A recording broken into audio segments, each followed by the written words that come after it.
สวัสดีเพื่อนสมาชิกร้านนารารังนกนะครับศูนย์จำหน่ายอุปกรณ์บ้านนกแอ่นครบวงจรมีสินค้าทุกอย่างที่บ้านนกต้องการนะครับสามารถเข้ามาเยี่ยมชมร้านหรือเว็บไซต์ได้ตามนี้นะครับ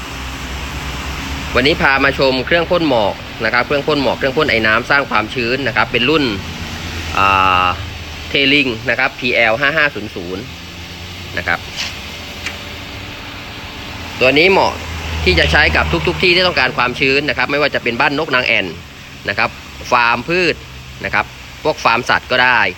นะครับหรือฟาร์มเห็ดถังเช่าฟาร์มเพาะเห็ดต่างๆนะครับหรือว่าในสวนนะครับก็ใช้ได้หมดเลยนะครับตัวนี้ส่วนประกอบก็จะมีตัวถาดนะครับถาดพร้อมลูกลอยคือตัวนี้นะครับมีถาดพร้อมลู